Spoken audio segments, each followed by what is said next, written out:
Good morning. Today is May the 27th at 10:20 in the morning, 2024. Third Trinity visits me by His Spirit. He said, "Come by here." The Lord is to dwell inside of your body. He cannot dwell in an unclean temple. So if there's anything inside of you that needs to be delivered, He gets to me about the gluttony, lack of fasting. But anyway, He wants to know why I haven't made it up there yet, projected my spirit up there yet. I believe that if I don't fight him back on what don't look right to me or attractive concerning me personally is where it starts. You're not attractive. For example, someone's explained the picture is wider on what grieves me about God than what I could ever really explain. So, for example, when I say things to him that make me glad concerning our relationship, he's not interested. If I say, "I don't want you living in your father's kingdom, set my planet fixture in his house," he's not interested.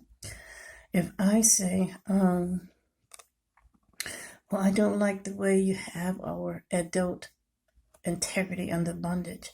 If God is your parent, you're not a free people, not even in heaven, you're still under bondage. You might want to bow and worship him as God, but nothing more than that. Not a spouse, not of this, not of that.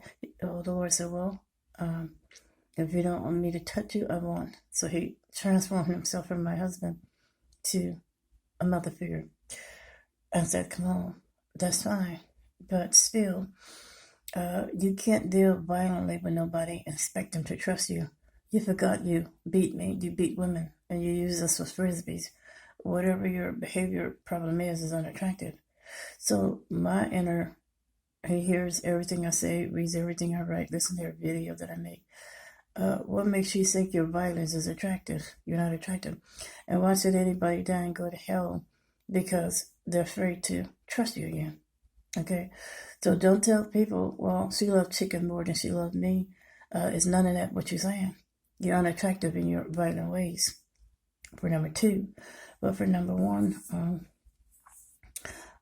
when I talk about adult integrity being set free, going back to the story of the fallen angels in Genesis 6, I was born from your loins, sons of God, just because they have a job as angels standing on the wall, said, holy, holy, holy, and they didn't want to stand on the wall. They wanted to come down and be dead. That's the story of the Nephilim, the beginning story of the Nephilim.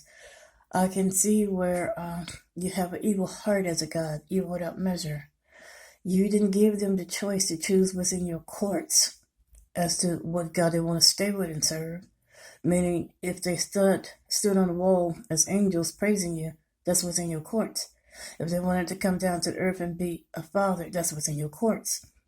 But you got angry and your unmeasurable, hot-headed, heated ways, and you gave man a choice to choose as of this day which God you will serve, not within which court you will serve. You could either stay in heaven and serve me, or you can go to hell and serve the enemy. So, it's hard to explain. I know what grieved me about you that's worth fighting you back. Like the Lord said, you would rather go to hell than to be my wife. No, I don't think, in my faith, I ain't gonna never go to hell for you because you're not worth going to hell for, and you never make any decent sense. And anything that's not decent is unattractive. So when I talk back to you and say, get your own planet fixture, set up planet fixture in the south, or set my adult integrity free and the creation, all of your creation, instead of putting us in hell or giving us a choice to choose outside of your courts, why don't you give us all hell is packed with innocent people? Like I've told you before, he charged his creation with eyesight of 2 when he only had 1. They said pictures worth 1,000 words. If I talk about that, the same thing time and time again, how you can't charge your creation with eyesight of 2 sins and only had 1, I can get 1,000 from the Genesis account to the Revelations account. I can get 1,000 topics off of that alone. How God never make any sense. And this is the thing that's grievous. So if you won't listen to me to improve yourself, like I said to you, Lord, great Jehovah, hell is packed with the people that never sinned against you. And you said, well, those days are gone. since sin came by the third Trinity in the Garden of Eden, and not by one man, Adam, did he sin against you, and death passed upon all men, it came to you. So when I ask you, are you going to let those innocent people in hell go, restore their faith, you turn them to monsters and everything? You got off on that. You said those days are gone. So you are a God who have no interest in cleaning up behind yourself. So if you ever wanted anything for yourself, and that happened to me, what if I was in hell and somebody else came along and showed you where you did me wrong, and you said, well, those days are gone? No, those days are not gone. You are the same God that put a nation of innocent people in hell after you made them evil, after you made them sinners, with a higher crushing way, which means your ways is not our ways. The heavens is higher than earth. So when you make a mistake, that's a higher crushing way. You cannot crush those people's strength, breed them as sinners, and then put them in hell too. So, I mean, it's so hard to explain as to why you're not attractive.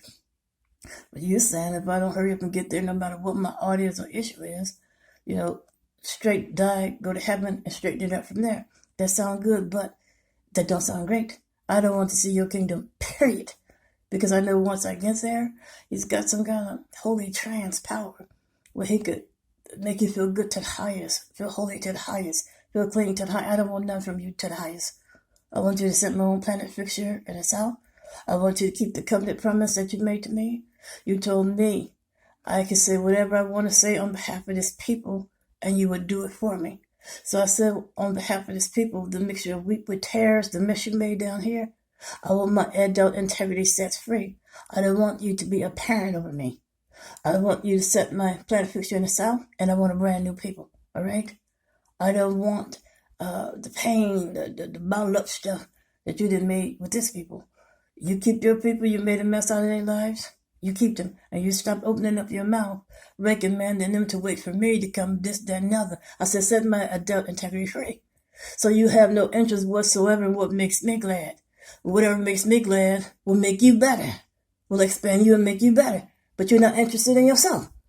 So who are you to tell me if I don't get up there, I'm going to hell with the rest of them? Who are you? I just can't explain it. And if any one of these, whatever you didn't bring it down here, so much as give me the evil eye, I'm going to need you to clean up behind yourself and give me some revenge or something, I mean, it's so hard to explain. I can't even trust you to protect me. I can't trust you to respect me. I can't trust you to be interested in what I want. You're God. I call it a God thing. You cut off your affections in a split second. Well, I desired her as wife to the highest. Now she's my daughter. I don't desire her anymore. So, I mean, something just can't be explained. But in my faith, if I don't make it up there or get up there, I'm not going to hell for you because you're not worth going to hell for. I just got to believe in me. If my faith in me caused me to go to hell, whatever, then, it's the only thing that made me glad. Believing that I can stand against you to respect me because you have no respect for me. You have no respect for yourself. What mixture of wheat and tear that you do your creation, what you put us through, that's your fragrance. That's your reference. That's your background. And that's your resume. So I just can't explain it. But stop telling people, you told the city and everybody, they want to cut up with you. Government want to cut up with you. Well, I love chicken more than I love you.